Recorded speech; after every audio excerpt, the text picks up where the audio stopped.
Bit of a technical glitch there, but we're good to go now. So a very good day to you, colleagues, and a warm welcome to this APMEN Tech Talk webinar.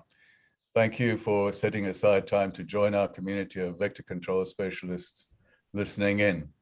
So I'm told that as of a couple of minutes ago, we've had 495 people that have registered for this webinar. Typically, about half that number actually attends. But you know, if that's about 250 people actually attended, that's great going. We're very happy to do that. Once again, with strong representation from the Asia Pacific region, which is great. That's exactly what we want. So thank you everyone for joining us. Our webinar today is going to focus on Bednets, which is the single most important tool in our battle to control and reduce malaria. Some of you may recall in a highly cited paper by Samir Bhatt and colleagues published in Nature in 2015, they stated there that malaria control intervention between the years 2000 and 2015 had averted 663 million clinical cases, of which 68% were due to insecticide-treated bed nets. And I'd like to repeat that, 68% reduction in clinical cases, thanks to bed nets by themselves. That's excluding indoor residual spraying. So bed nets continue to remain our single most important intervention to fight malaria, even in the face of increasing insecticide resistance and escalating control failure. In short, we rely very, very heavily on bed nets. So we need to understand what makes them work and what makes them not work. Our 4 presentations today will explore various aspects of insecticide-treated nets, and we thank our 4 experts for sharing their time and their insights to help us better understand some of the successes and failures and challenges in deploying and using these nets. So just briefly, some comments on the webinar process. We will have 4 PowerPoint presentations. These are back-to-back. And it'll be followed by the usual question and answer session. Our audience members can submit written questions during the presentations. Please use the question box, not the chat box, please. And I suggest you precede your question with the name of the panel member you would like to respond to your question. That's if you have a preference, of course. So for example, you can say Tuan and then write your question. And then hopefully Tuan will respond to your question. Or I'll know to direct the question to Tuan, that is. After the Q&A session, there's a very short poll just to assess your opinion of the webinar. It's very short, 1 minute of your time, but it does help us, and I'd be grateful if you can just quickly tick the boxes.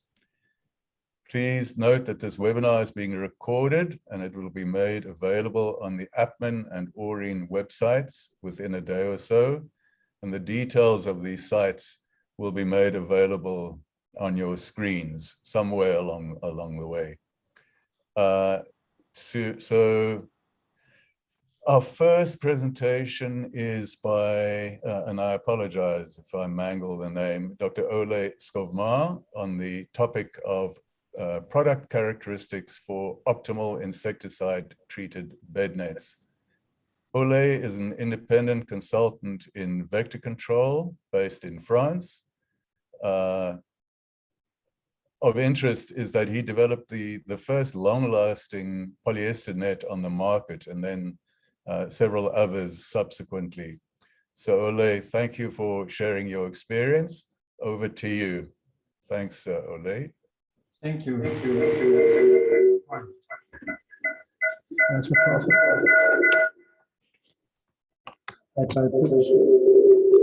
So I'm going to ask our other panelists if you could just mute and shut down your video for a moment.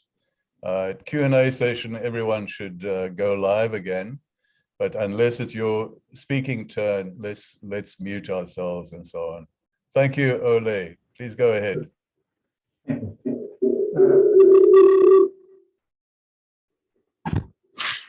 We've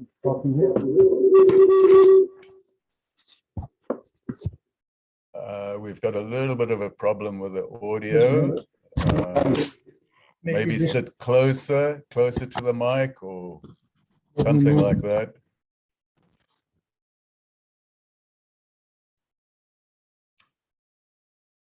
Ole, now we don't hear you.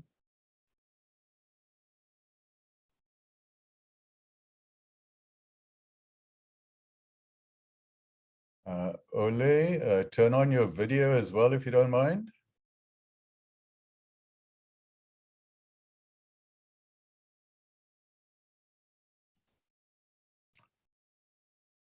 Okay, Ole, in the interest of time, because we're 4 speakers, I'm going to ask you if you can continue trying to sort out, try and work out what's the problem there. But if everyone is okay with it, I'm going to ask Stephen.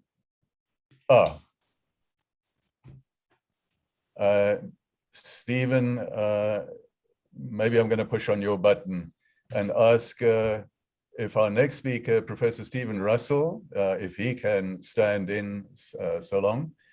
Stephen is founder and group technical director of the Nonwovens Innovation and Research Institute in the UK. Stephen will be talking to us on issues around durability of LLINs. Thank you for making yourself available to share your expertise with us, Stephen. Over to you. Thank you, and good morning or good afternoon, wherever you are in the world. It's very early in the morning here in the UK, but I'm very pleased to be here. So thank you to the organisers for inviting me. I want to talk today about an aspect of durability which is often overlooked. We spend a lot of time, understandably, concerned about insecticide performance, but of course, the physical properties of the net itself, the fabric, is absolutely critical because it provides a physical barrier. So if there is an issue with the durability, the physical integrity of the net, then of course we also undermine the performance of the insecticide because we lose the physical barrier that we require. And the two together really are the important things. So go to the next slide, please. Again, thank you. Okay, so just to try to put this in perspective, I'm a textile engineer. So to me, an ITN is a life-protecting textile. And if we look at other life-protecting textiles, there's a few examples here. You can understand how important it is to understand the mechanical properties and the durability and the performance of those products before we give them to real people. Clearly, there is a huge risk in testing these types of products on real people unless you are sure before distribution that the product is going to perform. So I give you that perspective because that's the basic standpoint that from which we engineer textile products to protect lives. Next slide, please. We know physical durability has been a problem for years. Well over 10 years, we've been talking about the issues of holes forming in nets and then the lack of protection that brings. So we started some work some time ago to try and address this basic problem.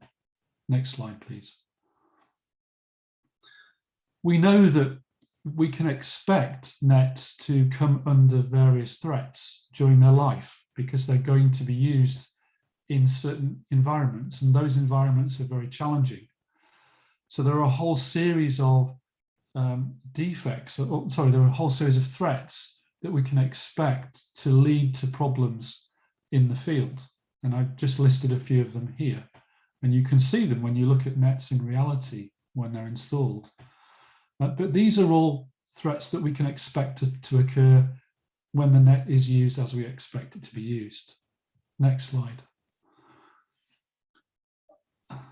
There are also, and again, there are also a series of threats that ITNs are not really designed to withstand, that we don't engineer them to withstand these types of threats. So they're not designed to resist being cut. They're not designed to resist being proximal to a naked flame or to a hot ember from a fire. And certainly they're not designed to resist rodents. And of course, we really don't want them to be misused either, to be used for other purposes. So we also have to bear in mind that the product we're designing needs to be designed in a way which takes into account how we expect it to be used. And we can't be surprised if problems arise when the net is not used in the way that we expect. Next slide. And again, thank you. So before we did anything really, we wanted to fully understand what the root causes of holes are in nets. So some time ago, we did a forensic analysis of nets collected from many different regions, 526 different nets, polyethylene, polyester, and we looked forensically at 40,000 damaged areas in those nets. So these are microscopic techniques fundamentally that allow you to identify the source of the hole. So we're not guessing, we're not asking people what they think, we're not following nets, we're simply analysing them in a forensic way in the lab to understand where that hole came from. And what we found was that the majority of those holes come from mechanical damage. So that's the damage on the left-hand side. And if you remember, those are all sources of damage that we can reasonably expect to occur through normal use of the net in the household. So that means that, in fact, if we improve the design, the engineering design of the fabric used to make the net, we can improve the performance of the net in relation to those threats. So this is something that is under our control.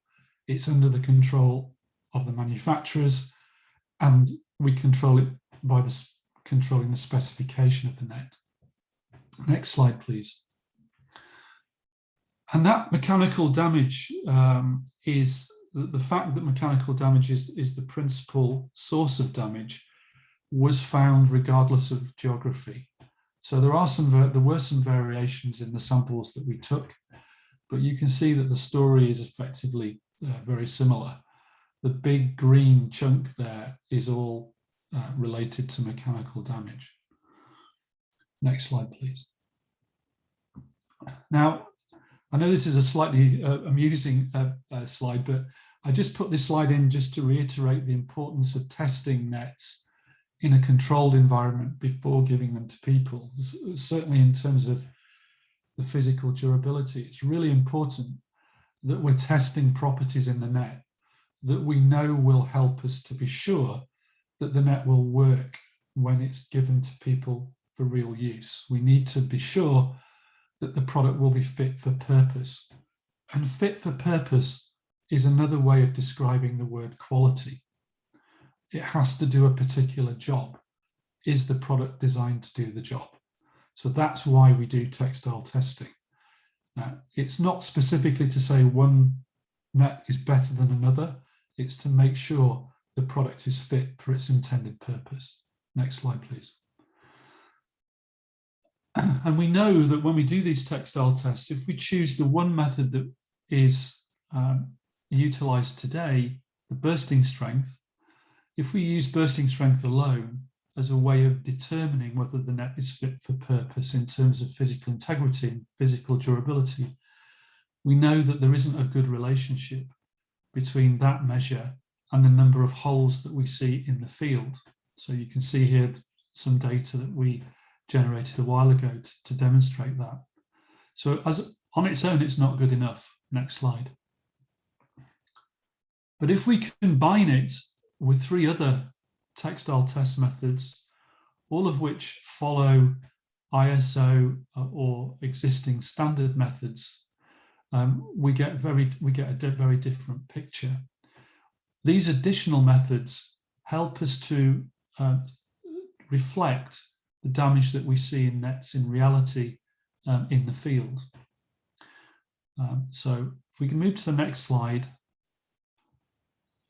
I can show that to you here by taking 6 existing pre-qualified nets, or Hoopy's recommended nets in the past.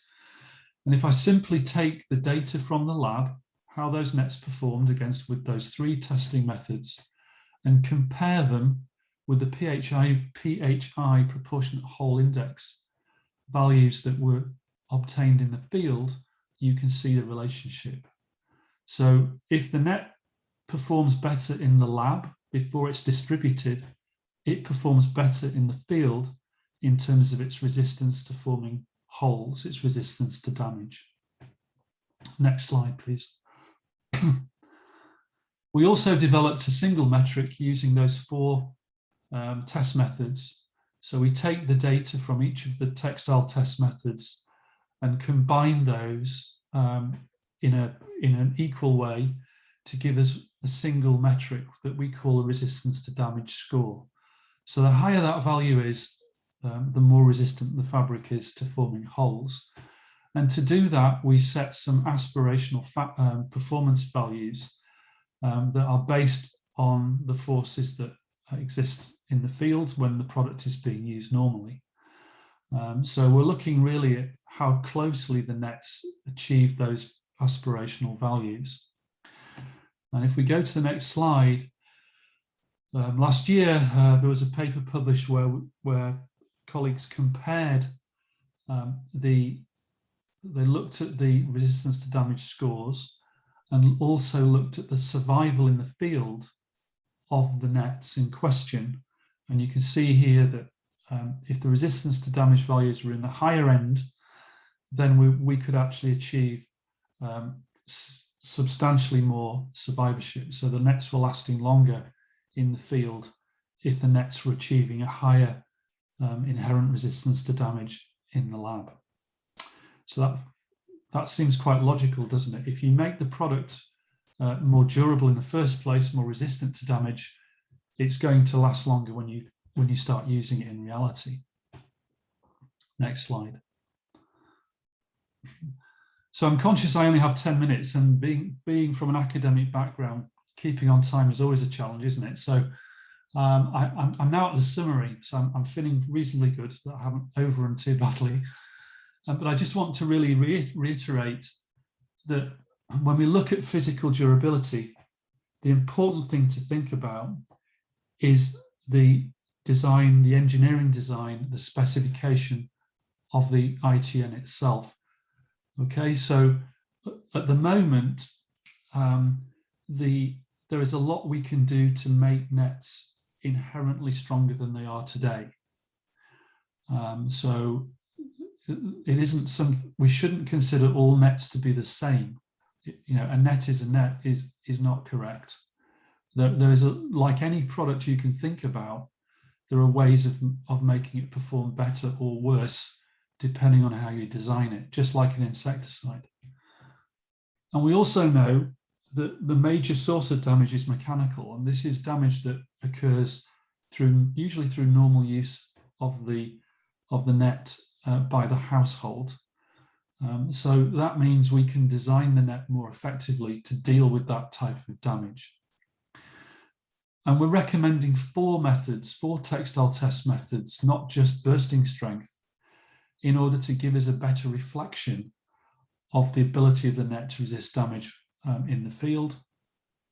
And we have confirmation that if we design the nets in that way, make them more resistant to damage, then we will make improvements in terms of the survivorship of the ITN, the net, in the field. So thank you very much, everyone. I hope that was useful. It certainly was, Stephen. So I can see that your students must think very highly of you as a professor. Just the calm and clear way you present and wonderful content. I found that highly informative, a great presentation. So I think from all of us, thank you so much Stephen. Wonderful Thank you, Leo. presentation. So, you're very kind, thank you. No, not kind, I'm just being factual. That's how you come across. So well done. Yeah, so thank you also for your flexibility, Stephen, in jumping in to help out with the technical glitch with Ole. We're going to hold back on questions until the general Q&A session after all the presentations. Ole, do you want to give it a bash again? See if you're able to share screen and audio with us, please.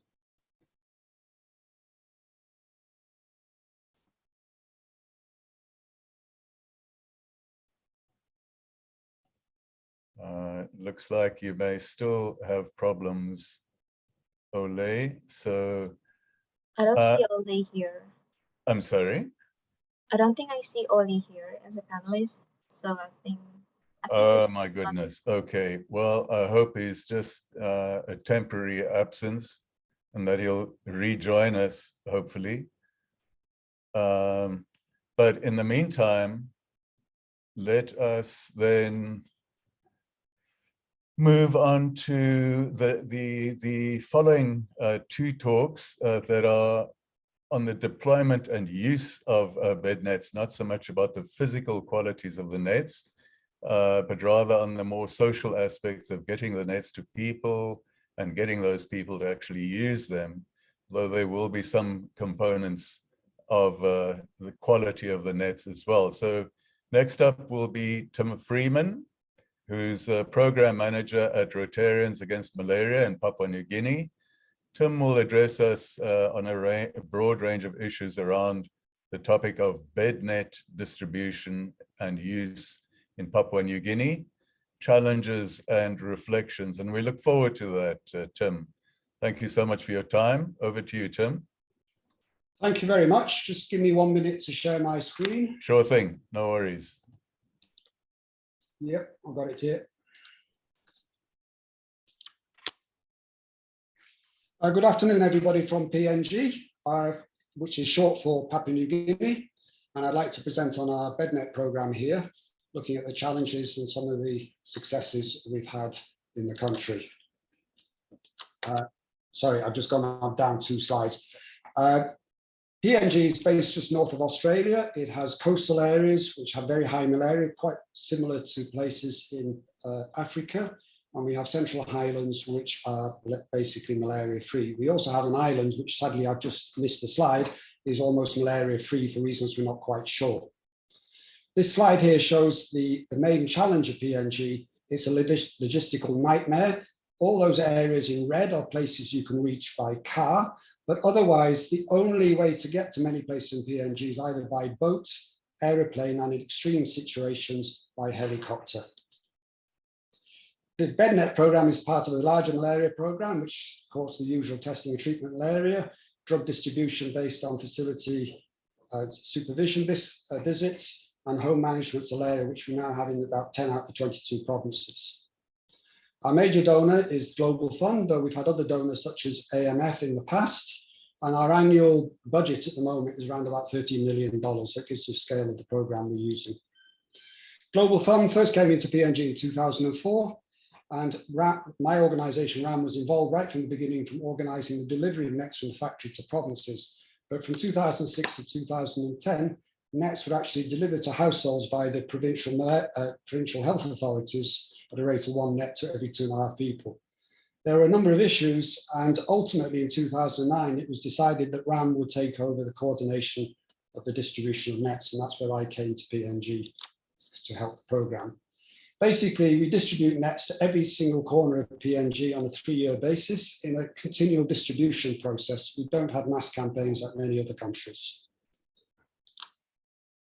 In total, we distributed about 14.5 million nets to household level and about 1.8 million to pregnant women, boarding schools and prisons. The net program has 3 phases. It's planning at national level, then distribution at provincial level, and finally micro-planning at health centre level. We calculate the number of nets for each province based on a ratio of 1 to 2 people, and this is based on whatever population we surveyed in the last previous distribution 3 years earlier. Net procurement formerly was through tenders and thereafter through global fund procurement from 2020 onwards. From 2006 to 2019, all the nets distributed in PNG were for Vestergaard Fransen with a Permanet 2, which won all the tenders by offering the lowest price. PNG is also probably unique in that all nets supplied to PNG come in shipper-owned containers. The LANs remain in their containers until they are time for them to be distributed. This we find is a much cheaper option than warehouses, which are very, very difficult to find in PNG. The next stage is provincial planning. But the 4 stages of planning are provincial planning, and then micro planning at health centre, verification of survey data, allocation nets, and finally the distribution of nets. So provincial planning, basically we calculate theoretically what the number of nets we need per village and health centre. We then produce all the documentation, budgets, reporting forms, we buy stationery for the provinces, and then we visit the provincial heads to discuss the needs, because this is done as a joint collaboration programme between us and the provincial health authorities.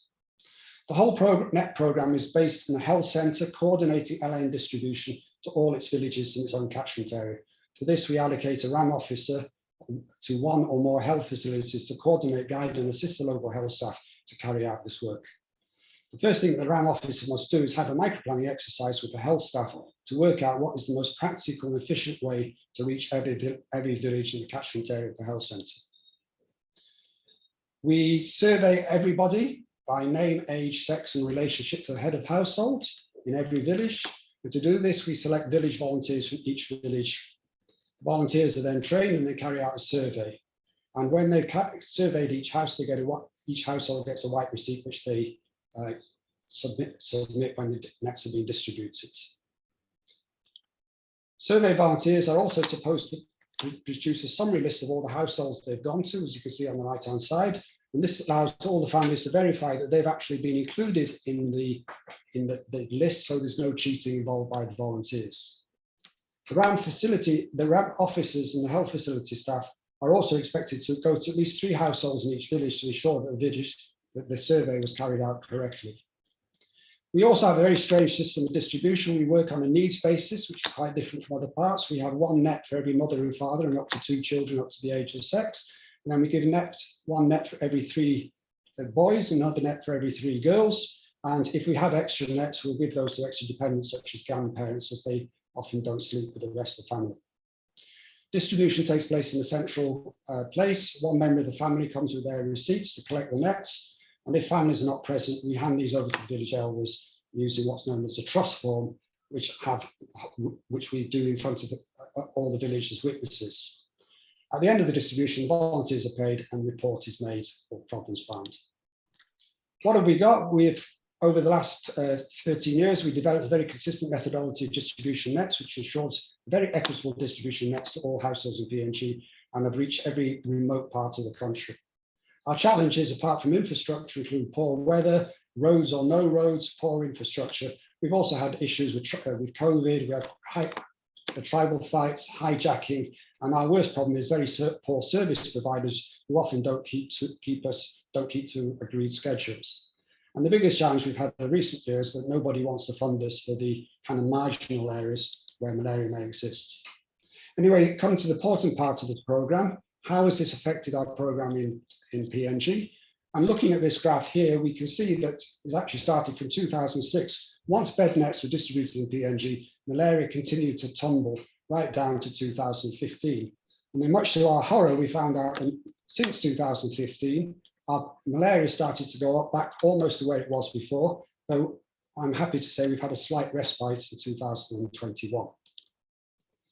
The same thing applies to deaths and inpatients, though interestingly enough, after 2015, the deaths and inpatients haven't increased, though we think this is probably good due to better clinical management and availability of drugs. We can see this in a provincial map, the kind of this area of having low malaria in most provinces occurred between 2013 and 2015.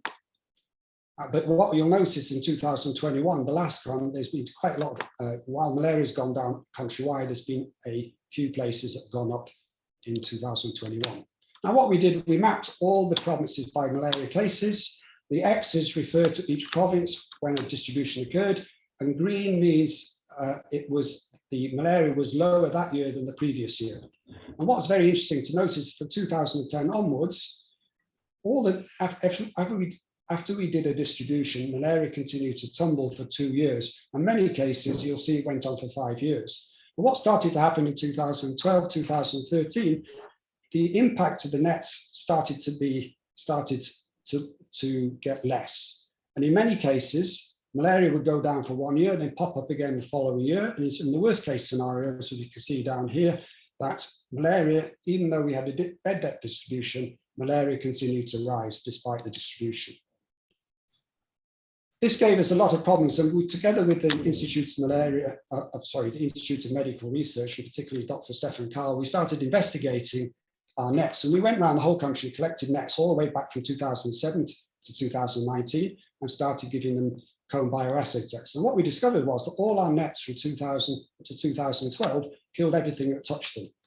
But straight after 2013, we discovered that the mortality of the new permanets was nowhere near as good as it had been in the past. So something occurred in 2013.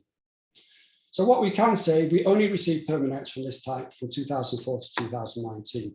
And due to these issues, we started to use other types of nets. And so we received Safe Nets, Interceptor, Yorkul, Royal Sentry, Yahe, and this year we've just been introduced to the magnets. Unfortunately, when we came to do laboratory trials, we found that most of these nets didn't do very well in the laboratory, except for Royal Sentry. However, Royal Sentry, when we put it in the field, looked very good the first year. You can see this is a map here for Permanet 2 in 2017 and Royal Sentry. Malaria plunged in 2020, but sadly, what we started to see is malaria going up a year later. Much to our surprise, though, the SafeNet, which didn't do very well in the laboratory, you can see here from this map, Permanet was didn't really have any impact in 2017. When we put SafeNet in, we actually had 2 full years of malaria going down, and we're starting now, unfortunately, to see it go back up again. We believe the most likely cause of these increases in malaria sorry, my apologies. The main cause of malaria going down is poor quality of nets, though we understand that things like early biting have contributed to malaria as well. The basic issues are as follows. A number of LANs, including Permanets 2, pass HOOPI's approvals over the past years. The HOOPI's approval for each net is supposed to guarantee that the approved nets would remain effective for 20 washes and will still kill up to 80% of the mosquitoes that came into contact with them after these 20 washes. To test mortality, cone bioassays were used in most HOOPI's appraisals of mortality. PNG has clearly shown that the Permanet 2 in particular was changed in 2012. We think it's its binder, and since that time is unable to meet the same criteria in terms of the mortality for which they originally approved, resulting in an inferior product after 2012. PNG has sent these results to the Global Fund and WHO and published a paper, but overall our results have seemingly been ignored, and no real explanation has been given why our results are not being considered or valid, and why no further action has been taken. What we have learned in the last 3 years is unofficially that another test, the tunnel test, can also be used to judge 80% mortality. And this test has now been used to say that Permanet 2s are still okay, even when they fail miserably when tested using the old cone bioassay tests. It also appears from the information received that there's no legal requirement for Vestergaard or any other company for that matter to notify WHO or anybody else of these changes or changes that were made to the net during its manufacture.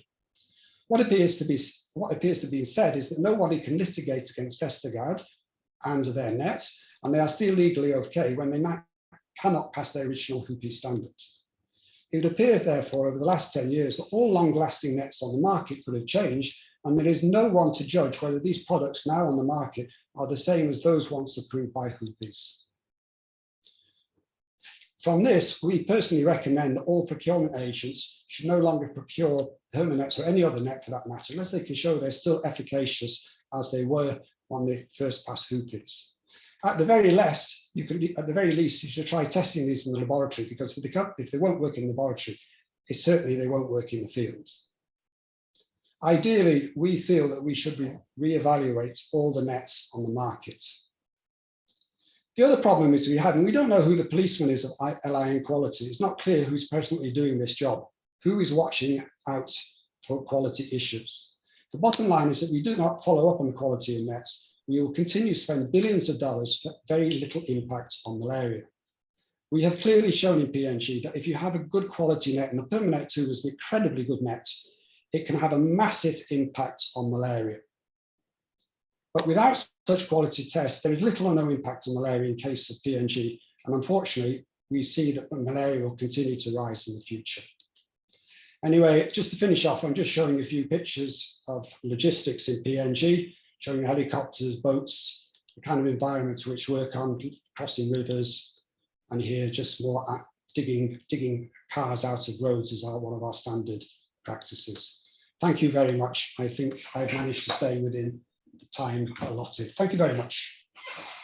Yeah, no doubt you did well there, Tim. So sincere thank you for giving us those insights. You work in a very difficult region to operate in, but you and Rotarians Against Malaria are doing a wonderful job. So hats off to you. Please accept our respect and admiration for the work you're doing. So we're going to wait with the questions until after everyone has finished. Can I just ask our audience members to remember, please not to pose your questions in the chat box. Please pose your questions in the Q&A box. So we've got that one source to look for questions. So Dr. Porn or Wulan, if you could help me, is Ole back? Yes, can you hear me? Yeah, great, Ole. Okay, thank you for somehow sorting out that problem. Sounds like you had an audio microphone problem. Yes, are you ready to try share screen, Ole? yes, if I don't succeed, let me see. At first you don't succeed, try again. So let's try. No, can you see the screen now?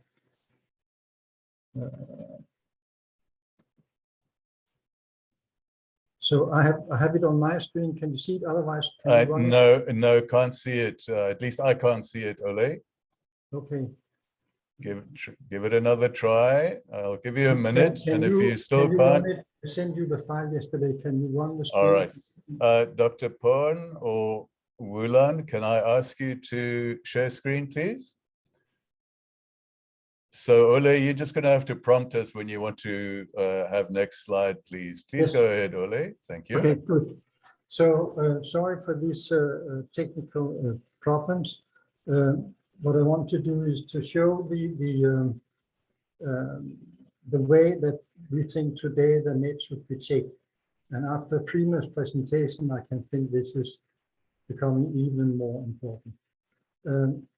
So the problem with the system methods when they work is that they have a short-term aspect. So it considers the laboratory test should be done quickly, so you can provide results quickly for the producers. But Bednets are supposed to be long-lasting, and these tests are not ideal for obtaining that. Next slide, please. So here we have the global picture from WHO report of malaria, and you can see in about 2015 the progress of malaria reduction stopped, and now it is on increase. And if you look to the right, you can see that there are some reasons for that, and these are that in 2017 we have decline of net coverage of people, especially here measured on the kids and pregnant women. And one reason is that populations are increasing, but funding is not. And the ideal funding that we need to cover everybody is double as what we got. So what we have to do is to accept that we have to work better with what we have, and we're not getting more money for the future. Next one. Next slide, please. So to get better products, first thing you need to do is to have better test protocols. The test protocols are based on washing. So a net has to resist 20 laboratory washes made with an interval between the washes called the regeneration time. The regeneration time is defined as the time it takes for the effect to stabilize after the washing, and it's measured by the mortality of the fully susceptible mosquitoes. The problem with that is that fully susceptible mosquitoes are very susceptible to paratoid, so within a day they have already reached 100% mortality, and of course that becomes stable because it can't be 200%. Next slide. And here you see the problem illustrated. So on the top, on the graphic to the left, we have washed the net 3 times in a day, as the protocol says. And then we tested with Anopheles fully susceptible the day after, and so on. And you can see it reached 100% immediately. But if you test with a more resistant strain like Culeus clinifaciatus, you can see on day 1, the mortality and KD as low as ever, and it takes 5 to 7 days before it's stabilized. The consequence of using the wrong regeneration time, you can see that on the small color graph to the right. That is that after 1 day, we had just exposed a small part of the insecticide, which would be exposed if we had let the net regenerate fully. And therefore, for every wash, we wash off just a small fraction of what should be available, and therefore the whole test is nonsense. Next slide. We have analyzed the surface concentration instead chemically, because so far it has been said that chemical analysis of surface concentration is not possible, therefore we use the bioassay. But we have shown here 3 methods, which I will show you a bit later. That is the swamp that analyzes of the soap water when you wash it. So you wash your sample and you extract the insecticide from the washing solution. Or you do a before and after. That means you take a sample and you have a twin sample. The one you wash, the other you don't, and the difference between the two should be what is washed off. And then the cold acetone extraction method, you extract all insecticide from the surface of the net. To see what is biologically relevant, we compare this to the median knockdown time. We have previously in the work in 2005 showed the median knockdown time is linearly related to surface concentration of insecticide. Next slide. So here's the process. You have 2 samples which we start washing, one in soap water and the other we wash in acetone.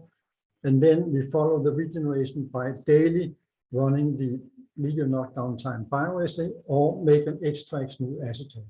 That means we remove all insecticides available at the surface. Next slide. And here you have some results on that. So to the right side, we have started, these are the data from the soap washing, and we have measured by the acetone extraction after that, how much is at the surface. And then from this curve, you can see there's a linear relationship between the y-axis, which is the median knockdown time, and the x-axis, which is the surface concentration. If you go to the same data, but after the acetone wash, the data doesn't fit so nice on the line. And the reason is that the acetone actually extracts a bit from inside the fiber tube, and this empty volume has to be filled. Next slide. So these data are interesting. These are the raw data from this analysis.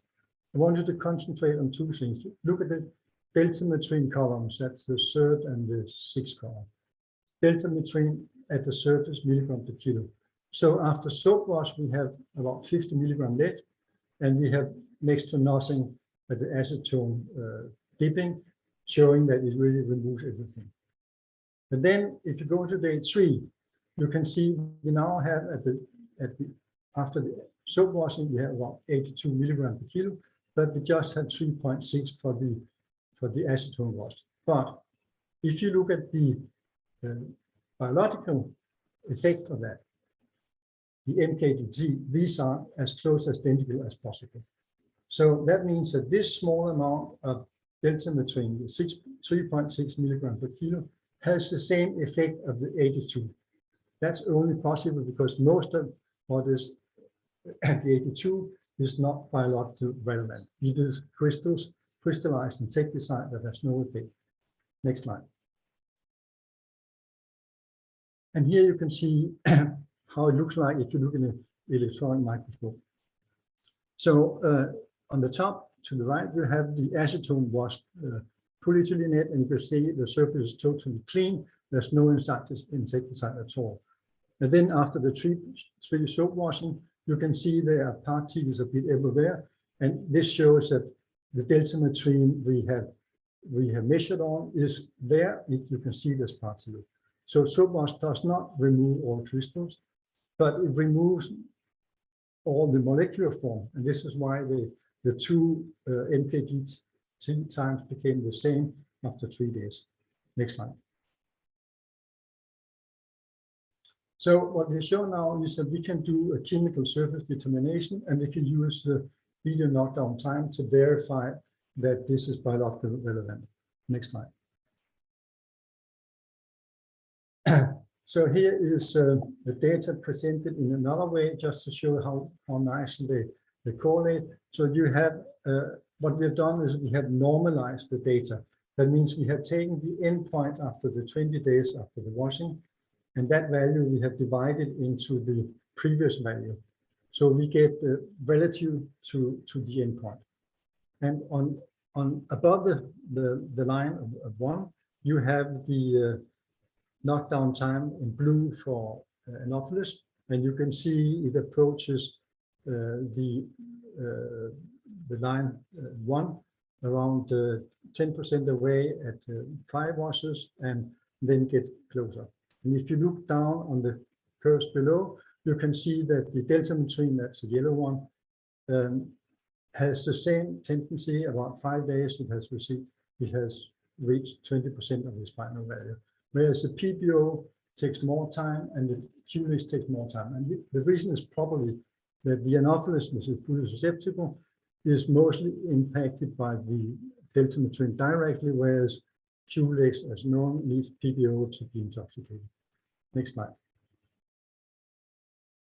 So now we have shown we can chemically measure the regeneration time. So now we want to apply that more general, and we especially want to use it for the wash resistant index and the wash resistant measurement. Remember that in the WSO test, because of the wrong way of defining the measurement of regeneration time, we most often find it's just 1 day, when in reality it's 5-7 days or more. Next slide. So here we have the method used for the standard wash resistant index, which is a specification and used for nets. Today is defined by the producers, but we want it to be measured and a much narrow range that it is today. So you have a sample, or you have 2 samples. You have one with unwashed, you keep it. The other one you wash 4 times, and then the total content of the 2 is C4 and CO. You take the ratio, and the falsehood of that is the average retention index over 4 washes. This method is not good because it includes the first wash solution and means the surface concentration after just at start. And the surface concentration at start is a result of production method and storage, and it's not a product characteristic. So we want to change that. Next slide. So we want to replace it with this method, where we have 3 measurements instead of 2. So we measure the upper part of the net piece, and for the total content, then we wash the rest 1 time, cut apart and use that for 1 wash, and then we wash the rest 4 times more. And then we get 2 indexes, which I've written as VAE 1 to 5 and VAE 0 to 1. So 0 to 1 is the start concentration. It's interesting because it shows you how this has been produced and stored, but it's not relevant to know anything about how wash resistant it is. Contrary to that, VAE 1 to 5 is. Next slide. And here we have a proof that if you look at the very top line, SafeNet, you can see that for just 1 wash, we have removed 16% of the total content from insecticide. But it's not characteristic for the net washing over 25 washes. These are data from WHO. You can see the average is 3.75. There's a big distance. And in general, the first wash off is much higher than the wash off over 25 washes. So what we have done then, no, that's a bit too. What we have done then is to compare the wash off at average wash off at 25 washes to the standard index and to the new index, but we have just removed the surface concentration. And you can see in red that this column has much lower value than the column starting at 3.75. So just removing this first wash from the index makes the results better and more and better correlation to the overall wash off rate. But we can do a bit better next slide. And this is here. So here we have analyzed for all nets, analyzed with WHO, that using the VA 1 to 5 compared to the overall wash resistance measured over 25 washes. And you can see from number one, equation number one, that the correlation is very good. And we can simplify that as we have done below. Next slide. So if you use a real regeneration time, either defined by the median knockdown time when possible, it's only possible for paratrials, or by using a resistant strain, or by using the chemical assays, then we can have a regeneration that may be 5 days. And if you want to be sure that a net works and have to run all the 20 washes to see if it's still effective, then that will take 100 days. That you cannot do for quality control, and it will be also difficult for development. But you can replace this measured by our new index, because the correlation is very, very good, and that reduces your work to 5 washes, and that will only take a month. Another point I want to emphasize is we dropped the criterion for KD1. Most nets, next slide. Most nets which have passed Hooper's testing pass on the KD criterion. The KD criterion is 30% less insecticide at the surface. So it's a much easier threshold to meet than the mortality. But if you look at all the delta metrin and alpha cypermetrin nets recommended by WHO, I have plotted them here against their average wash-off rate or release rate. And you can see that in a range from 3.5% per wash to 2.5% per wash, they all pass more than 20 washes. And those which are outside this range don't pass. The small peak to the right side is from a net who had double the insecticide content, but it doesn't help. So this figure shows you it's possible to use the dosages used today and get high wash resistance if you make the release rate right. Next slide. So this is our final conclusion. We can use chemical measures to determine the surface concentration, and they are less variable than biological assay. For paratrial nets, we can use immediate knockdown times. We use these wash intervals for evaluating net and for the new index in wash resistance. The old one had just 1 day interval. This new one will be flexible in the way it will respect what the net is doing. Thank you.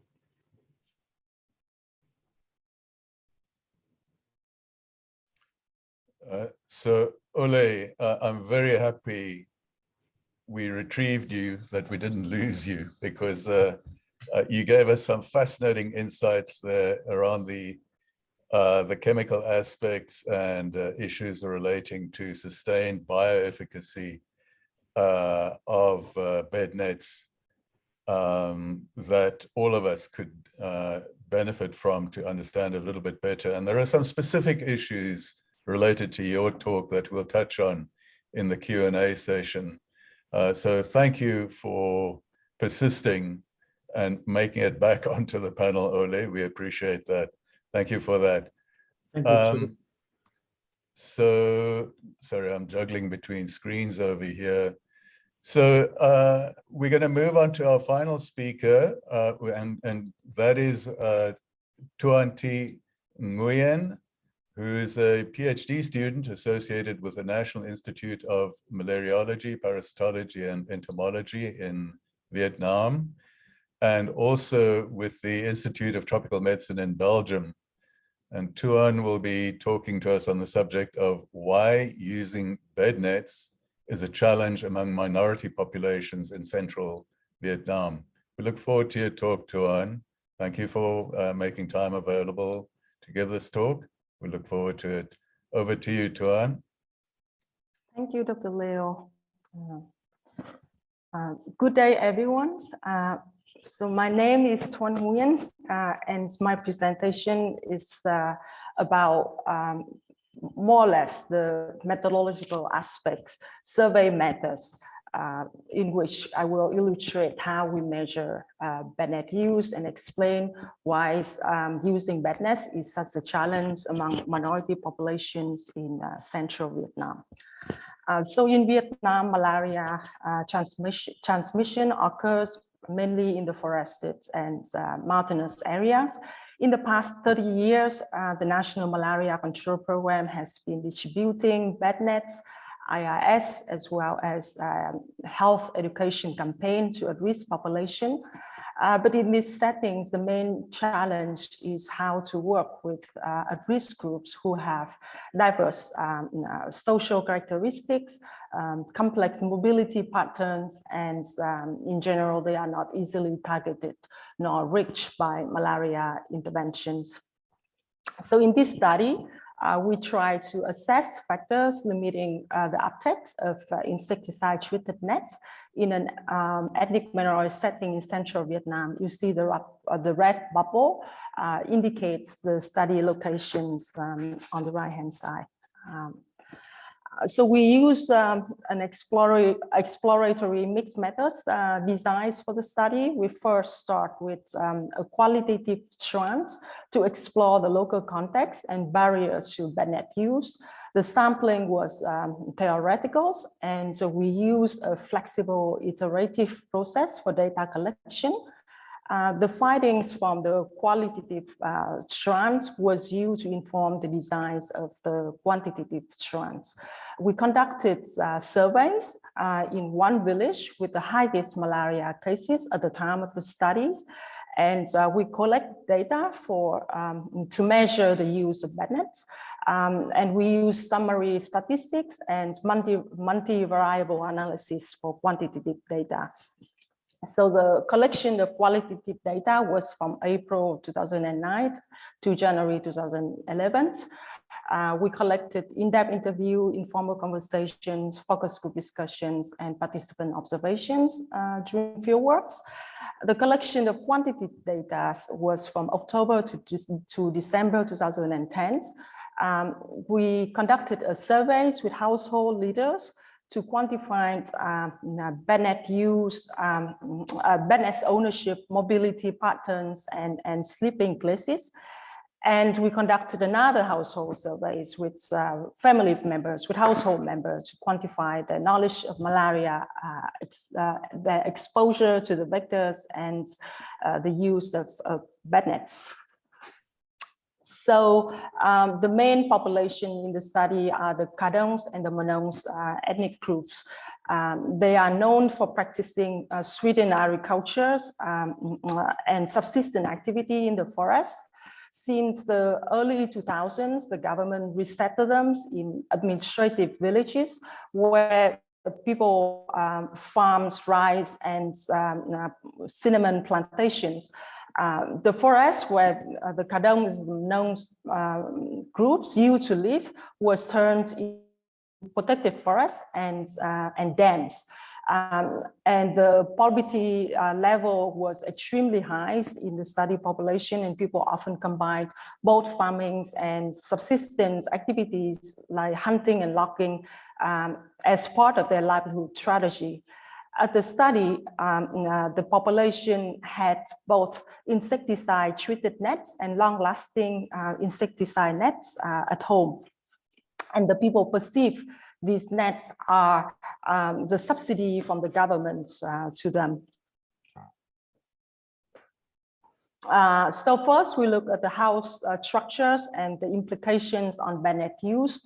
In the village, people live in wooden house, like the picture you see on the left-hand side. There was open eaves and gaps between wooden planks in the house, and people have fires, cooking fire in the house, and they often sleep near the fire as part of the animist beliefs. So when sleeping near the fire, Bednet use was not possible because people was afraid of the nets catching on fire, and also they believe smoking from the fire was enough to repel mosquito. Second, we look at sleeping places. People had shelters, like the picture you see on the left-hand side, at the fields, where the adults often stays for weeks, if not months at a time. At the fields, people don't have bednets because they kept the net the village home for the children to use, and all the people bring the damaged nets to the field to use as blankets or the pillows. People also have concerns about bringing the bednet to the fields because they was afraid it would be quickly damaged because of the harsh condition in the field. So third, we look at bednet's preference.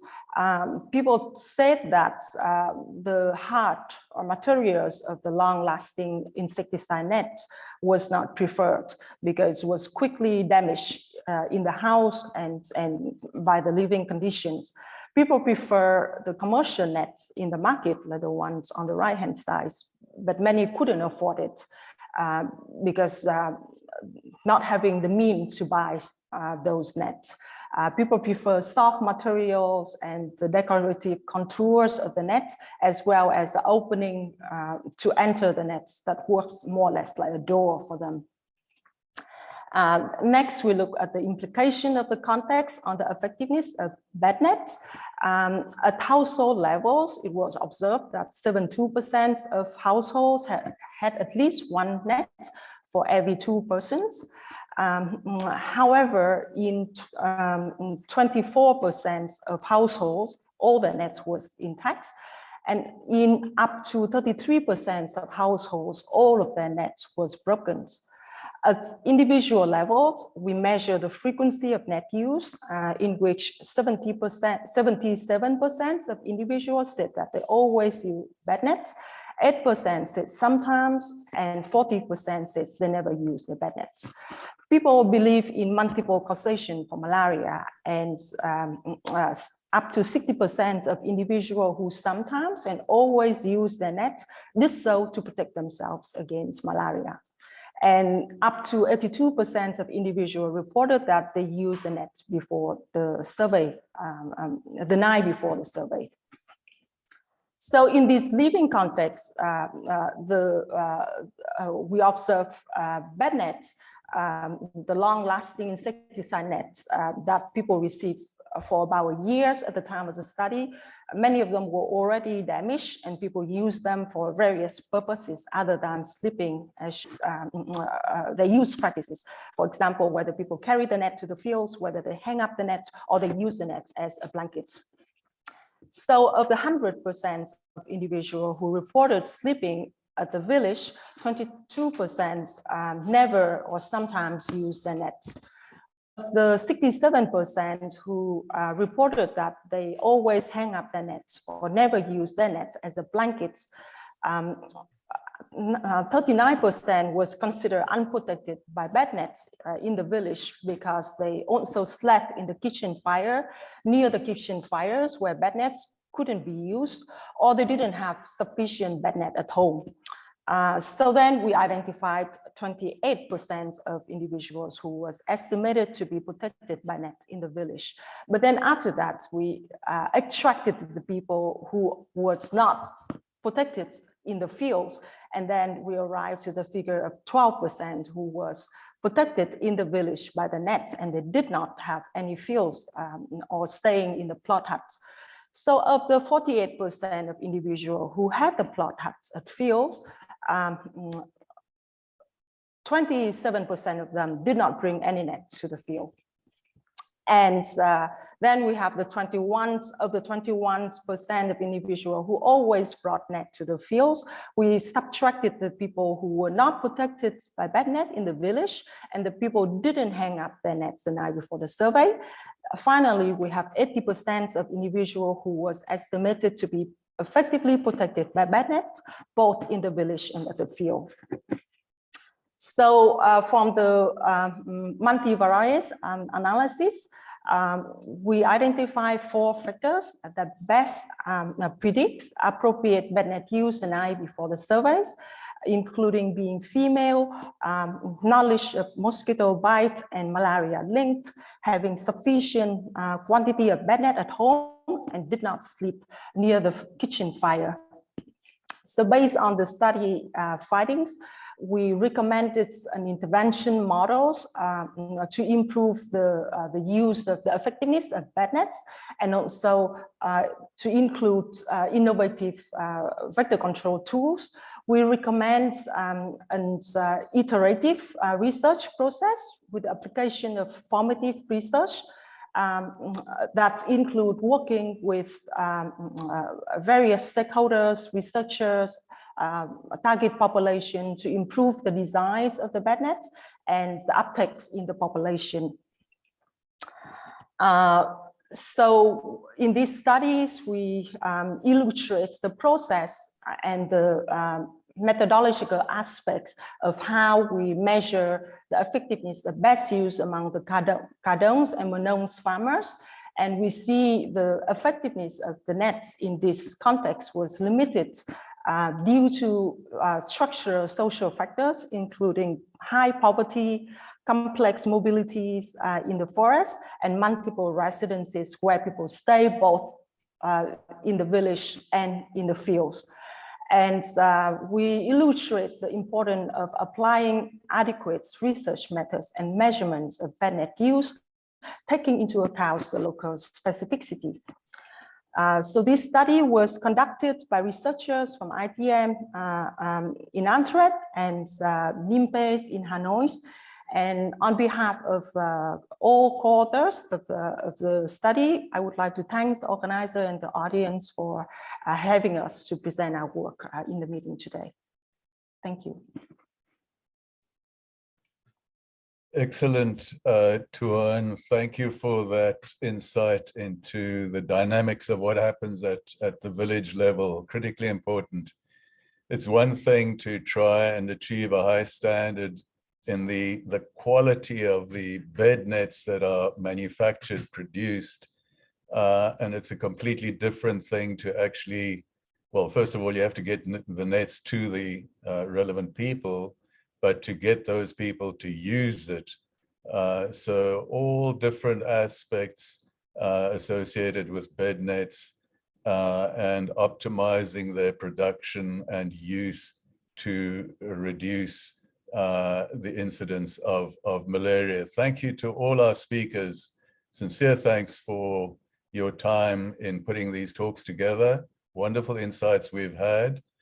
I think we've all learned a great deal. So now we come to question and answer session, which is a great part of our webinars, and it gives opportunity for our audience to get involved in interacting with our speakers, our group of experts. So I'm going to try and identify some questions in the order that the presenters gave their presentations. And also, to be fair to the audience, some people jumped in early on and listed questions. And, you know, I'm going to try and follow that ranking. People first come, first serve. So basically that, but spread those questions among the speakers then. So Stephen, you were the first presenter. So I'm going to tap on your button first, and I'm going to try and combine some questions as well, make it more of a generic question. So here was this question from Sandeep. What is the best method for chemical treatment or impregnation for better efficacy, survival of ITNs? And I'm going to combine it with a question that popped up later. I think it's a similar kind of question in regard to fabrics. Which fabric types are suitable for insecticide treatment and or outdoor use? What is the most appropriate method for fabric treatment between spraying and dipping? So, you know, it's this issue of impregnated insecticides in the material of the bed nets, making them long-lasting insecticide nets, or dipping and washing, and then the different fabrics that you can use. Do you just want to give us a comment about that, Stephen? Yeah, of course. Well, obviously you have to think about the compatibility of the insecticide with the polymer, effectively, that you're going to be bringing it into contact with. So, I mean, both methods are equally valid. There are probably more challenges with incorporating insecticides because you then have the insecticide, if you like, side by side with the polymer inside the continuous filament that makes up the fabric. And you have to formulate that in a way which then allows the insecticide to be released at the required rate. So that imposes, in many ways, more restrictions on what you can do, because it's so important not to compromise or lock up the insecticide inside the polymer itself. Coating, of course, is in many ways quite a convenient way of applying the insecticide, but then you have other considerations as well, because you have to again make sure the insecticide is sufficiently durable on the surface.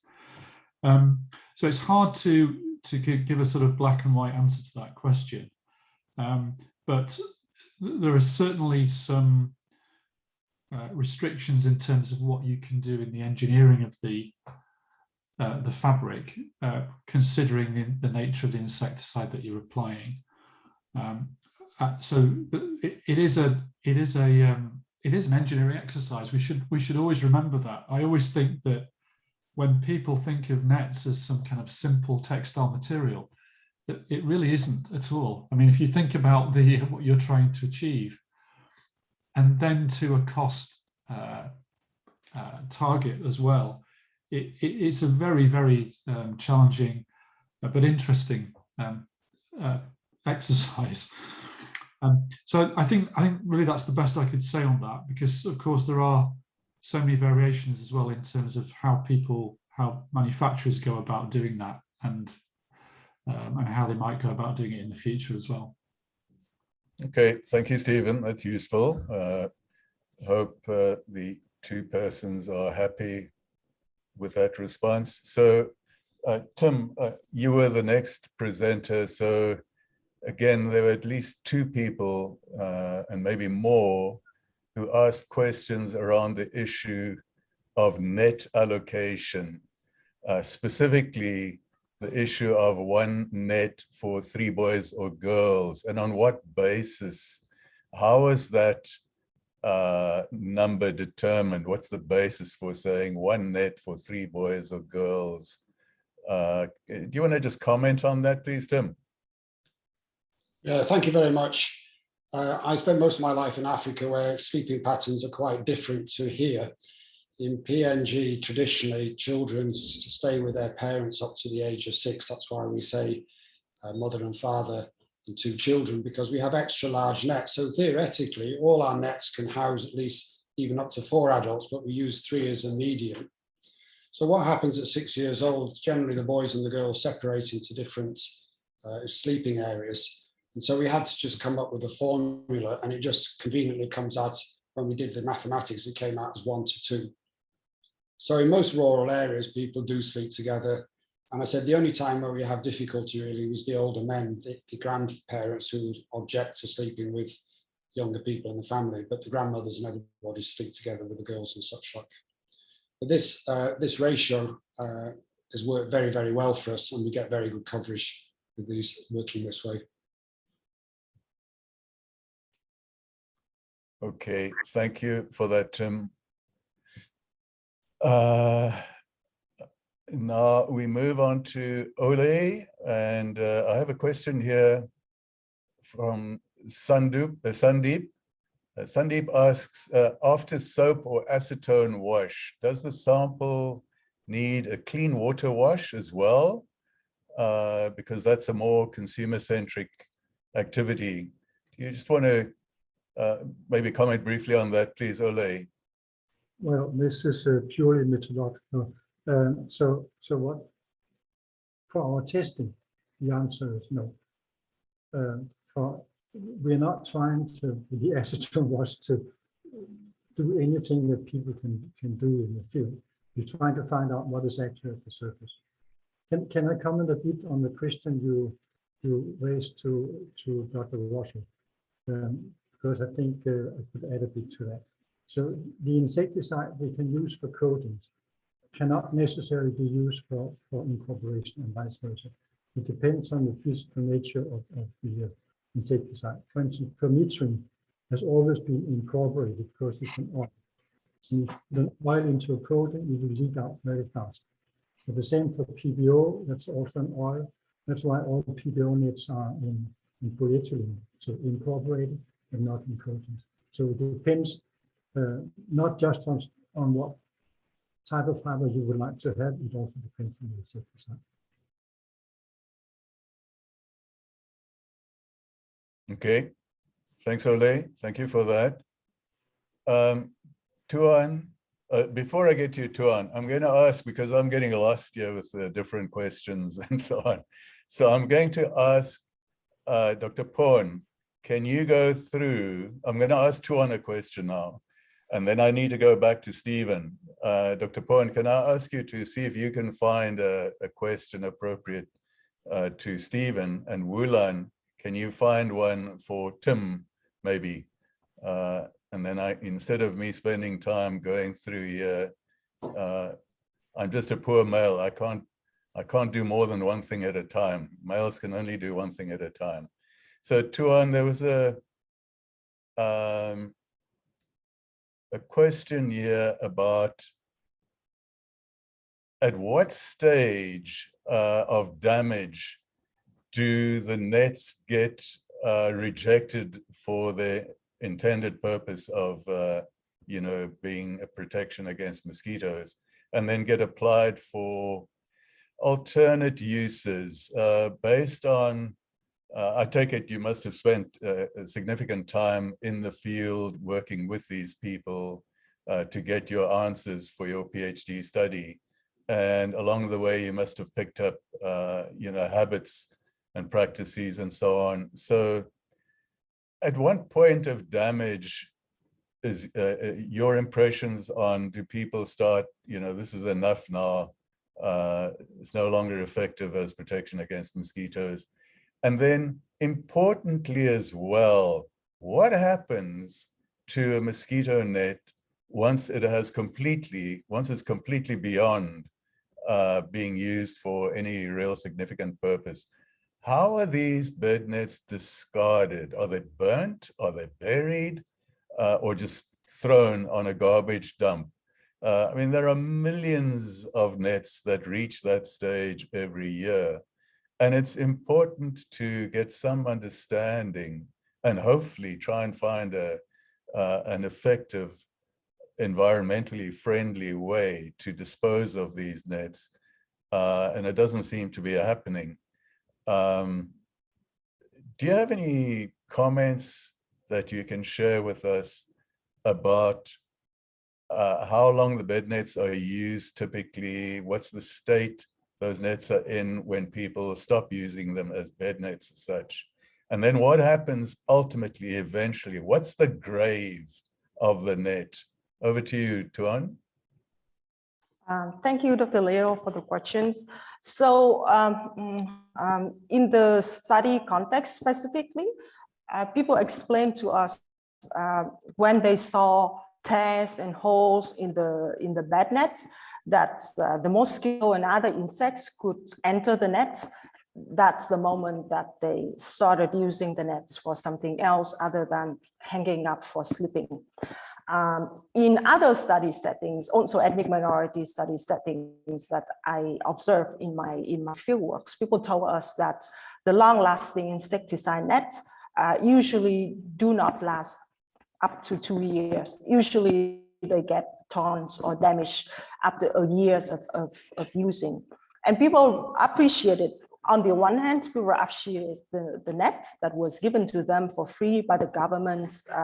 They see it as a sign of carings and subsidies from the government. But on the other hand, people also explained that their housing conditions and structure, as you see in the presentation, these ethnic minority groups, many of them have the traditional housing styles, a steel house that's made of bamboo floors and wooden walls, that the long-lasting insecticide nets, the harsh material of the nets can be easily damaged or broken because they get stuck on the bamboo floor or on the wooden wall. So people told us that for the damaged nets, they, I mean, on the one hand, we observe that people use them for different purposes, as a ropes, as a baby carriage, as a cleaning fabrics or materials.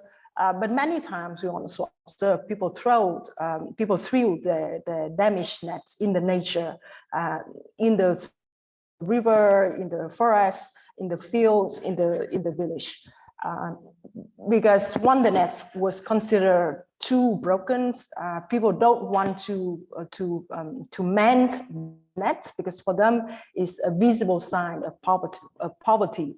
And people also explain that they spend most of the time and energy working in the farm. So the moment they went home, it's often too late or too tired, and people are not willing to invest in sewings or mending the broken nets. Yeah, and I didn't observe in my more recent studies in other two provinces in Vietnam from 2018 up to 2021. I didn't observe burn bednets or anything like that, but I observed many times nets being disposed in the nature. Okay, Tuan, thank you for that useful insights. It kind of confirms what many people have a sense of, you know, burial and incineration. You know, people do tend to just dump the nets on a rubbish heap, however informal that rubbish heap may be. There's no formal disposal of those nets. So thank you for that, Tuan. Okay. Stephen, back to you, and I see that very near the top there, there's actually a well-framed question from Jeffrey He. It's near the top, and it's quite a comprehensive question, Stephen. And I'm sure you've had a look at it as well. So is there a general consensus for threshold of damage and insecticide loss? Whereby then the decision, you know, if it reaches that level, no good, you know, away with you, replace it. And then secondly, given that the optimum lifespan of most LLINs is less than 3 years in the field, what advancements and improvements have been made in textile technology that would bring a long-term cost saving? And then there's a third sub-question to the main question. What is the lead time for a more durable pre-qualification LLIN product that can be used by the E2030 countries going to the last mile? So how long do you have to wait for these products? Stephen, over to you. Okay, I'll try to remember all of those questions. If you scroll, if you go to the Q&A box, it's very near the top. No, it's fine. I think the first thing about consensus, one thing I've learned about the community is that getting consensus is a bit of a challenge on lots of things. But I don't think there's a absolute consensus of, you know, when a net is at the end of its life, particularly if we combine insecticidal aspect with the physical durability. But there are, I think, some fairly good indications. I mean, for example, if you take the proportionate hole index that is used quite widely, I'm trying to remember now the figure, but I think it's over 790 square centimeters is considered to be an area of holes is 2 torn. And then the sort of damage category is 80 square centimeters up to 789 square centimeters from memory. So there's an indication there of the sort of transition of a net through to the point at which it's just too torn to be acceptable, and then will probably end up being used for another purpose or being discarded. I suppose the issue with PHI is that you also have to think that if the net ends up with one massive hole, not lots of holes distributed everywhere, adding up to a total area, then would it be discarded much earlier? If just in the same way that Tuan mentioned before, you know, if the perception is that it's not providing physical protection, it's game over. Certainly in terms of resistance to damage, you know, what we're trying to achieve is resistance to damage values of sort of 50 and over. You know, 100 is fantastic. Nobody is there at the moment. We do know that there's quite a large range of performances amongst nets that currently exist. So what people should be aware of is that, you know, if you think about all the nets that are available, they do not all have the same resistance to damage values. There's quite a large range. So nets are not the same. All nets are not made equal, if you like. So their potential to resist damage is different from the outset. With regard to the second point about what can we do, well, we're using warp knitted nets at the moment, and warp knitted nets are used in other parts of industry, and they're made to very different specifications in terms of basis weight, filament diameter, knitting pattern, and so on, all of which have an impact on their inherent resistance to damage. So just like any product you can think of, the way that you engineer it directly affects the way it performs. And so there's still a lot we can do with nets. There is a cost implication though to doing that. You know, imagining that we can make a bulletproof net effectively with no additional cost is not realistic. But we do have to also think about the cost in use. So if that product reliably lasts a lot longer, has significantly longer survivorship, then perhaps some additional cost is worthwhile because distribution times could be altered as a result of that. And of course, the impact on protecting people. Clearly, we know that many nets are failing well before 3 years. So, you know, what is the cost of that? Fundamentally, it needs to be considered. And I think the final question about lead time. Well, the technical lead time isn't really the problem. It's the approval process which can take time. So technically, manufacturers and engineers are quite responsive. There are interventions that can be made fairly rapidly, but the marketplace, the way that works, and the time it takes for products to be approved is obviously out of the hands of those manufacturers and those engineers. So I suppose that's another consideration. I hope that has kind of answered the 3 points, if I've remembered them all correctly. Yeah, no, you did well there. Thank you for that, Stephen. Great response. I think you dealt squarely with each of the 3 questions raised by Jeffrey. Thank you for that. So I just want to mention that some questions are arising in the chat box about availability of the webinar.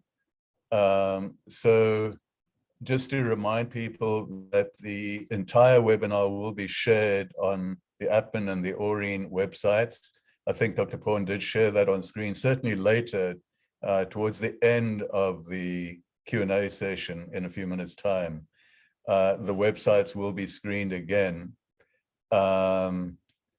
So please go and look at those websites in about 24 hours time, and the whole webinar should be available for anybody if you want to review the webinar.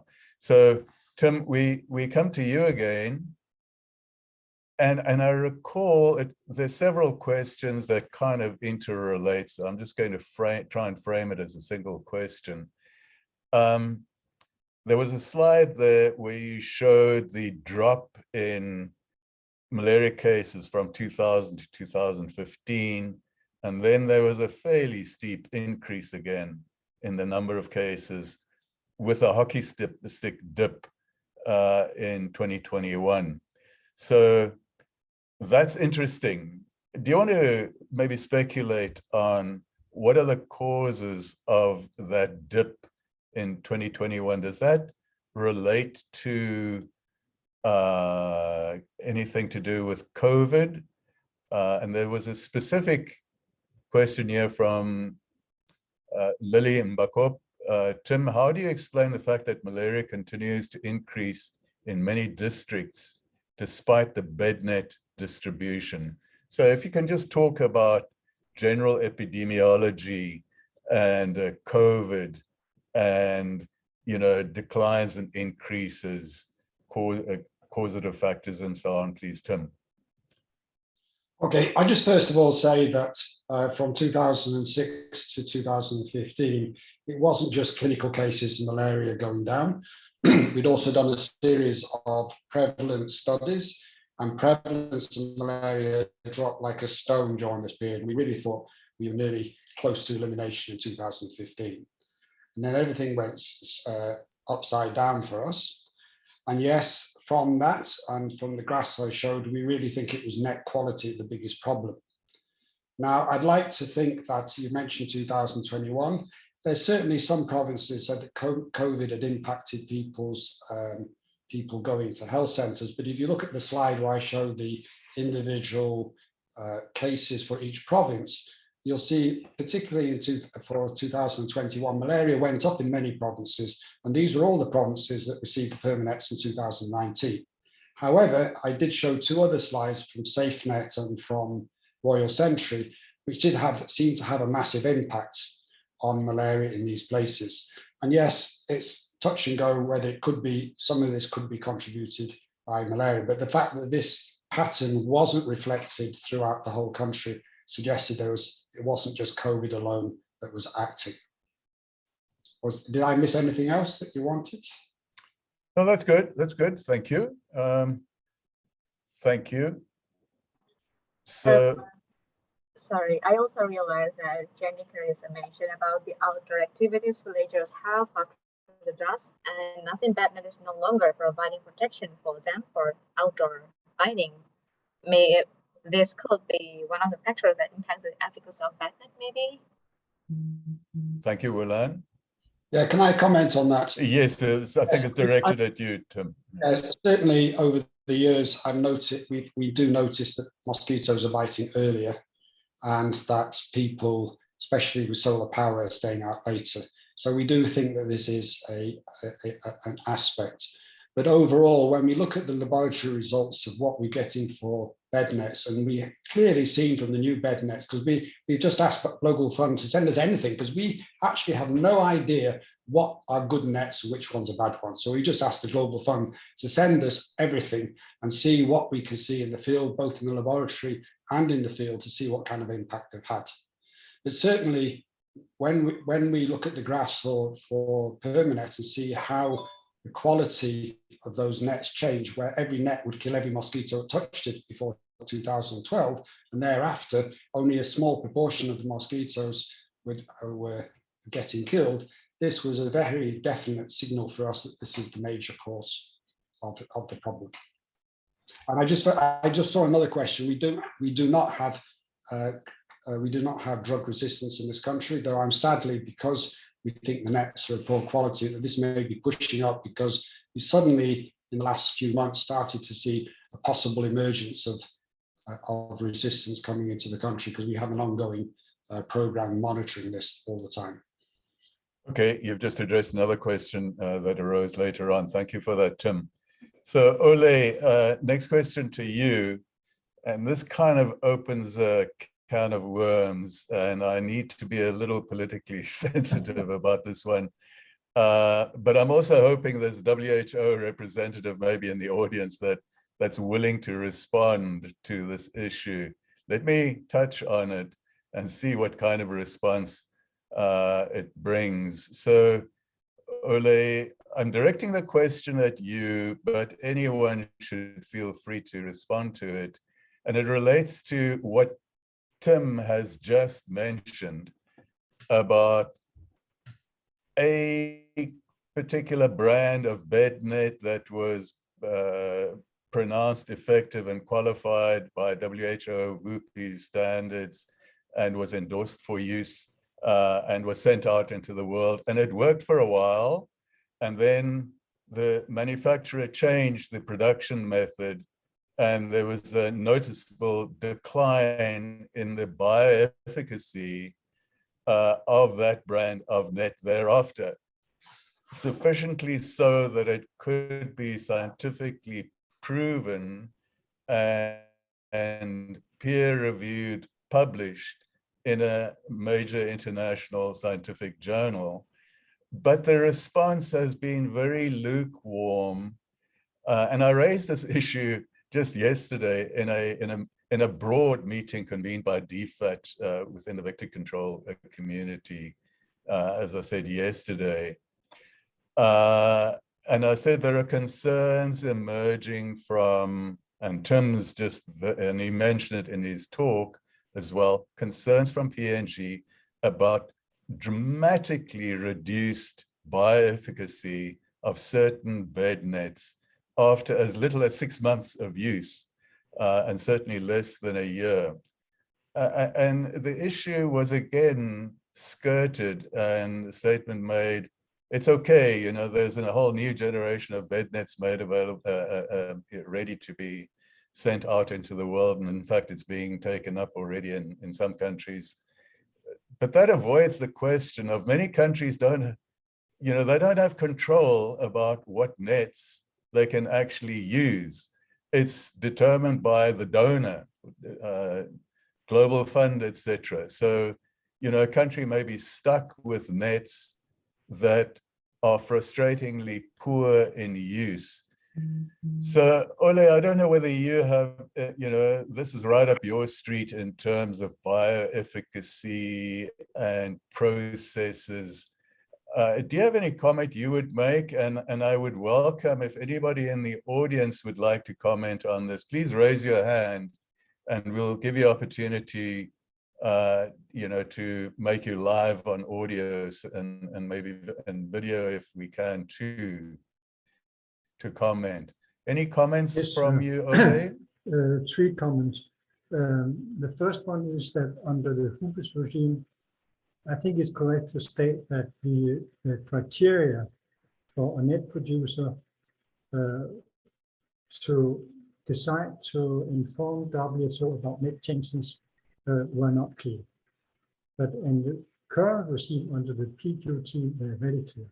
You cannot change the formulation, way of production site, etc., without informing WHO and ensuring them that this has no consequences for the quality. But this change, as you referred to, is in 2013.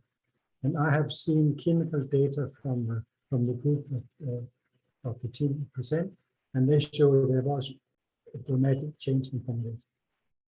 But as I said, it was in 2013, so the legal situation around that is not clear. So what Global Fund will do or not do, I think this is a very sensitive area, because I think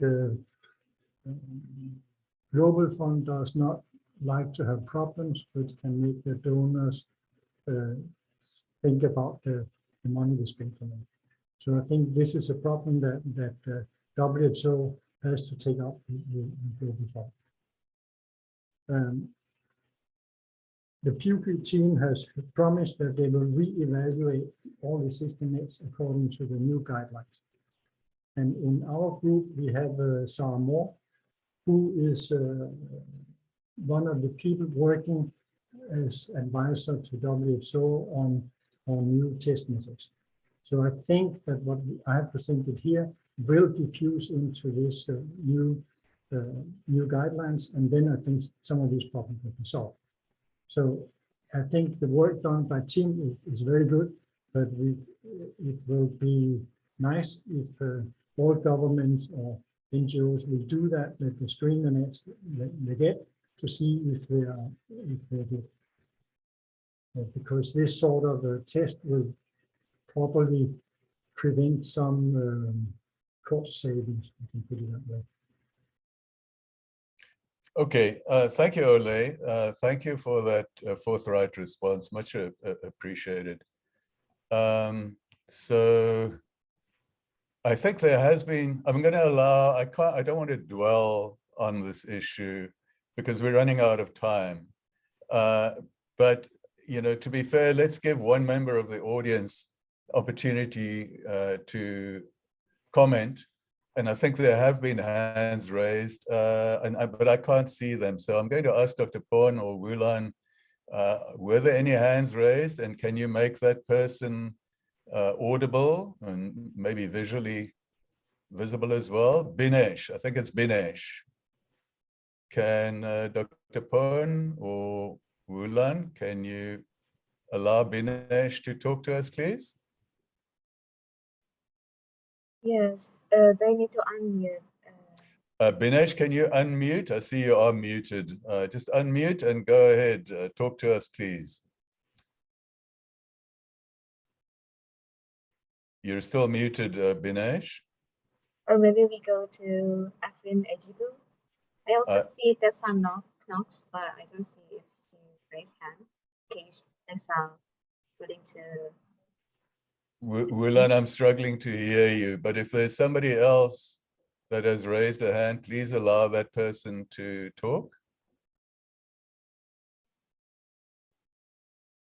Yes, please, Afrin Ejibu. Can unmute yourself.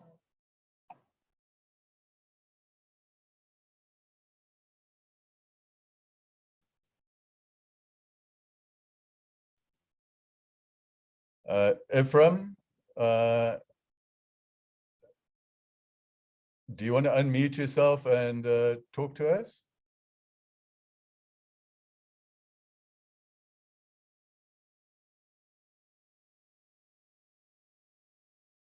All right, we seem to have a problem with activating audience members to talk. Apologies for that. So my last question is going to go to Tuan, but again, you know, I'm asking any of our panel members to respond to this question. I'll direct the question to Tuan and let Tuan respond first, but if anybody else would like to comment, it would be very interesting to get your responses as well. So Tuan, do you have any idea how important malaria ranks in the real life ranking of priority concerns for an average rural person confronted with the challenges of poverty? And I've asked this question to rural poor people in Mozambique and Uganda, asked them to list the top 5 challenges that they face in life. What keeps them awake at 3 o'clock in the morning? Name the 5 key issues that keep you awake at 3 o'clock in the morning. And without exception, malaria does not rank in those top 3 issues at least. Instead, it's issues around insufficient income to cover basic necessities, droughts or other factors that affect subsistence crop production, difficulty to access markets, and so on, not malaria. So I ask this because as comparatively comfortable and even affluent city dwellers with electricity and air conditioners and modern stoves at hand, we sometimes get frustrated by the fact that Bednets get handed out free of charge. So why can't rural people have higher rates of uptake and effective use? And I suspect part of the answer is malaria is just not big enough a deal in the life of many rural people. You get malaria, you get over that malaria, and life moves on. However, poverty is a grinding day-to-day, incessant challenge, and dealing with that is a much bigger issue. So what are these city people on about with their insistence on better use of bed nets? Come sleep in my hut for a year and see how you cope with having to use that net 365 nights of the year. Any comment on that, Tuan? You know, from a rural village's perspective, this expectation that, you know, we've given you a free bed net, come on now, you know, use that bed net and use it more effectively. Any comment, Tuan? Thank you. It's such an interesting question that you asked, Dr. Leo. So in my fieldworks, one of the challenges when trying to understand and making people open up and speaking comfortably about Bednets that was distributed or given to them by the governments in ethnic minority settings, is that people was not willing at first, at least at first, to talk about the critical feedbacks of the net. But slowly people open up, and I found that the entry point for me to help people open up and talk about this is not to talk about malaria, and talks about, like you said, what's the concerns. And for the people in these rural settings, it's just fever, you know, because how come, or how do a person living in the village know this fever is malaria or it's something else? And also because if they went to the health centers and get malaria tests, often the rapid diagnostic test for malaria, which is often used at community health centers in Vietnam, are also not the perfect test, right? Because someone could get malaria, but couldn't be detected because the rapid diagnostic test didn't pick it up. So it's also a tricky question. So how do people know it's malaria or something else? So coming back about Bednets, often I thought that for Bednets as a biomedical technical products, it was designed to fit better for people who live in better, let's say, housing conditions. Whilst people in rural areas, they live in at least in malaria endemic settings in Vietnam, they often live in these wooden bamboo-made houses. So on the technical side, or on the technical designs of the net, it was more convenient for the people in the cities or in more urban, peri-urban settings to use the net.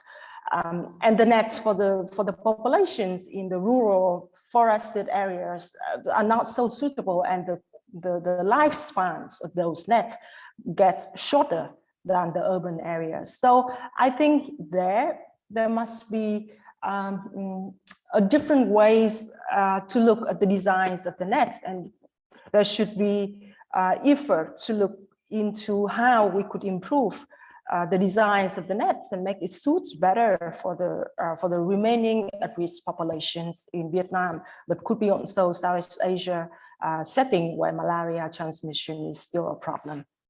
So I hope I answered. You did, Tuan. Thank you for that. Very useful insights and comments there. Thank you for that. Appreciate those perspectives. And you're right, but also there's the unfortunate reality that as we progress towards elimination and achieve more success in reaching elimination, malaria becomes less of a priority for rural people. There's less urgency in basic protection, either physically or behaviorally and so on. So in fact, it makes it even more difficult to go that very last mile, because you're starting to lose people who are less and less incentivized to do their bit towards contributing towards malaria elimination, and it puts pressure on the public health services to, you know, improve that community awareness and community engagement and so on. So a fascinating, you know, area to talk about that whole issue of community involvement and so on. Any comments from anybody else on the panel, maybe?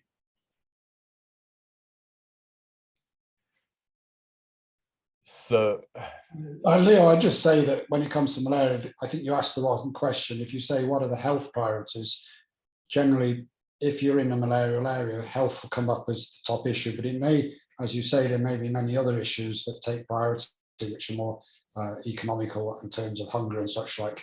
But when it comes to health, if you say what's the biggest health problem and you're in the malaria area, malaria often come up as the first concern.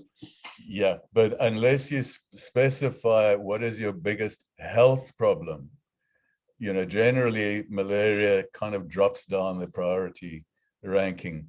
But point taken, absolutely, Tim. Thank you. So, you know, come to Dr. Tua. I think her work is very good, and I have often wondered when you see data on use rate of nets.